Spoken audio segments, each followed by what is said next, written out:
He said, let us also go that we may die with him. That's pessimistic. But I think it's heroic pessimism. Here's a man with such deep devotion for Jesus that he never wanted to be severed from him. His heart was broken as he heard of Jesus leaving and going to his Father. Perhaps the greatest discovery was Thomas's experience with Christ after the resurrection, and he encounters the risen Lord. You know, he told the disciples, I'm not going to believe it unless I can put my finger in his hand, unless I can touch his side. He encounters Jesus in John 20 and 26, and here's what Jesus said. Reach your finger here. Look at my hands. Reach your hand here. Put it into my side. Do not be unbelieving, but believing. And the greatest statement that ever came out of Thomas's mouth was simply this: my Lord and my God. I don't know what doubt you may have today about the validity of the Son of God, Jesus Christ. I don't know what church or religion or other people have done to mar your faith and push you away from God, but let me tell you something. You can come openly and honestly before God, just like Thomas, and say, Jesus, unless you show me, I can't believe. He is not intimidated by our doubt, and he will prove himself to be who he said he is. It's also believed that Thomas evangelized as far as China and also in India, and he suffered his martyrdom there in India. Some say he's buried outside of the suburb of Madras. The scriptures tell us that he as well was murdered for his faith. Again, ladies and gentlemen, not convenient, not comfortable, but we're talking about men that were so persuaded by their encounter with Jesus Christ that they literally gave their life for him.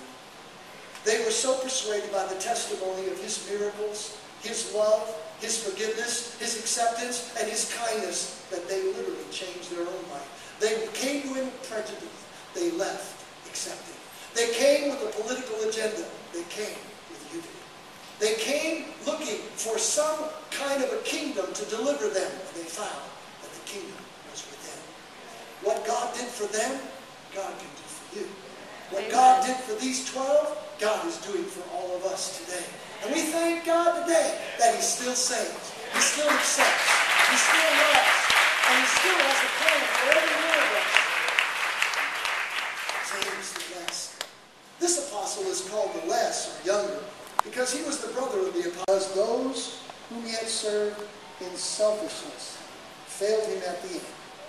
He went out and hung himself. Ladies and gentlemen, I suppose we have to ask the question, what are the life lessons that we can learn from Jesus? Scripture tells us that when Jesus called him friend, he resisted. Went to the Pharisees and made a deal with them for 30 pieces of silver. Now listen to this. This is what gets me. Feeling remorse, recognizing he had done wrong, he goes not to Jesus, but he goes back to the Pharisees. He says, I don't want to do this. Take the money. I was wrong. This is terrible. I don't want to do this. I'm not going to betray Christ. Forgive me. You know what they did? They threw the money back at him. They said, what is done is done. You know the sad point in that story is this. Judas went to someone that could not forgive him. You know, there are countless people that are sitting here today that are counting on church to get you to heaven. And let me make an announcement. Church didn't die for your sin. Some of you are trusting in a clergyman, a pastor, a reverend, a doctor, an imam, some spiritual leader, some guru in India, burning incense with his legs crossed. Some philosophy of men. But like Judas, you can go to them with remorse and regret for your life. But in the end, they have no power to save you.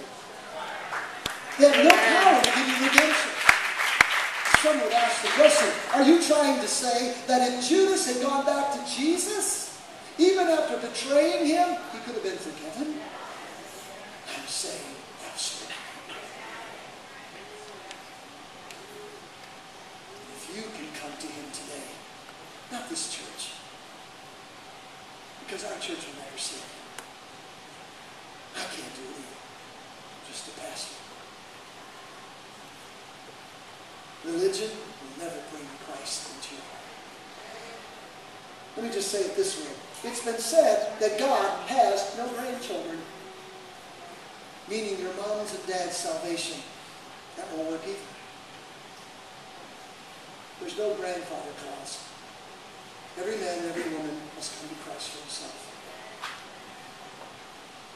So, the modernists who say somehow Leonardo da Vinci's depiction of the Last Supper has some secret code of how Jesus had children with Mary Magdalene, and how there's some royal bloodline on the earth, and how it really takes away from the gospel redemptive story.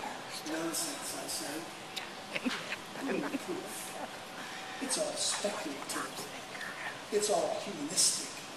Today, I presented to you 12 testimonies of historical and biblical fact that these men encountered the Son of the living God and their lives were changed forever. Woo! That, my friend, is the reason for your verdict. Your verdict today should be brought forward as yes, Jesus Christ is the Son of God. Yes, He died on the cross for my sin. Yes, He was dead and buried. Yes, on the third day, He rose again from the dead. Yes, He sat down at the right hand of the Father. Yes, He's coming back again.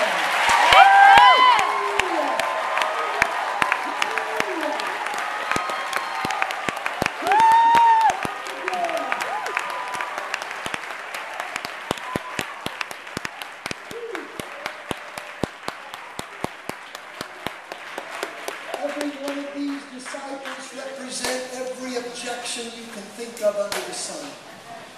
Whether it's you're a Democrat and you don't want to be a Republican, or whether you're a Republican and you don't want to be a coffee party person, or a tea party, whatever. Whether you think you have to uphold someone else's philosophy. Let me tell you something. It is time that the church become the church. And we don't allow ourselves to be divided by our politics, by our ethnicities, by what we've done or not done, by our money or our lack thereof, by our age. Let me tell you something. Jesus Christ and the kingdom is for all men and women. The point and the question that we have to ask this morning is, there's only two kinds of people in this room. There's either saved or there's unsaved. There's only two kinds of people in this entire room. Saved or unsaved. Here's the good news. If you're saved, you're going to go to heaven. If you're unsaved, you can get saved. You don't have to fall into the hell of your own making by your own decision to leave Christ. We presented to you the evidence that's overwhelming. And so here's what I'm going to ask you to do. I'm going to ask you, along with my apostle brethren, to come from their pose and stand across the front of this limited altar space.